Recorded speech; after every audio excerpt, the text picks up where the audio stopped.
Si on regarde maintenant l'onglet références, donc cet onglet-là va nous servir si on fait des documents qui ont une certaine importance. Ça veut dire si on a par exemple une thèse de doctorat qu'on est en train d'écrire, ou bien un livre, ou bien, je ne sais pas, un mémoire, et qu'on a besoin de mettre des références à la fin du document, donc on va s'en servir,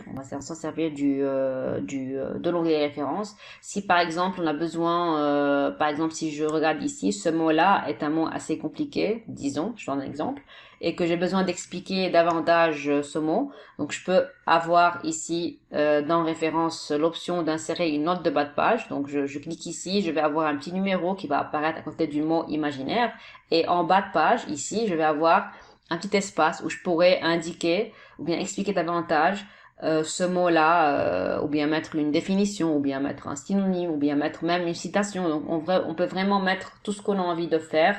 C'est vraiment pour le cas des documents qui ont une certaine importance qu'on utilise l'onglet référence. Maintenant, ce qui est encore plus important, et que je trouve que c'est vraiment très important d'avoir ceci dans presque tous les documents qu'on est en train de faire, c'est la table des matières qui est là. Et donc, lorsque vous avez un document que vous donnez à quelqu'un, cette personne-là a besoin de se repérer lorsqu'elle lit le document. Et donc, elle a besoin d'avoir une table des matières pour voir un petit peu la structure du document qu'elle est en train de lire et se repérer en choisissant les chapitres qu'elle a envie de lire avec les pages qui correspondent au chapitre choisi. Et donc, pour avoir ceci, on doit introduire une table des matières. Et comment on le fait? On clique ici et vous avez ici plusieurs styles de table de matière qu'on pourra choisir. On verra ça après en détail. Mais bref, par exemple, si je vous montre ici, je vais venir introduire le mot titre. Et je vais le sélectionner, je vais aller dans accueil et je vais choisir le style titre. Et donc voilà, maintenant mon titre a été sélectionné ou bien a été enregistré dans Word sous forme de titre 1 que j'ai choisi ici. Rappelez-vous, avant, lorsque je suis venu introduire ou bien taper le mot titre, il a été mis en vert parce que rappelez-vous encore une fois, on avait déjà vu dans les leçons précédentes comment affecter un thème pour notre fichier. Et donc ce thème, il va affecter n'importe quel mot que je suis en train d'introduire sur mon document. Et donc voilà, maintenant vu que j'ai mon titre ici, si je reviens ici, disons j'ai besoin d'introduire ma table des matières, je vais cliquer ici et je vais choisir, imaginons, cette table automatique. Vous voyez bien que maintenant j'ai automatiquement eu le titre table des matières qui est apparu et vous voyez que là j'ai mis titre et automatiquement j'ai la page qui vient avec. Ça veut dire que je sais que maintenant dans la page 1 j'ai le chapitre qui concerne titre. Si je viens dire par exemple le chapitre ici, ce que je peux faire, je viens et puis je peux cliquer sur la table des matières et je dis que voilà, mettre à jour la table des matières et je choisis de mettre à jour toute la table et non pas uniquement les numéros des pages. Donc voilà.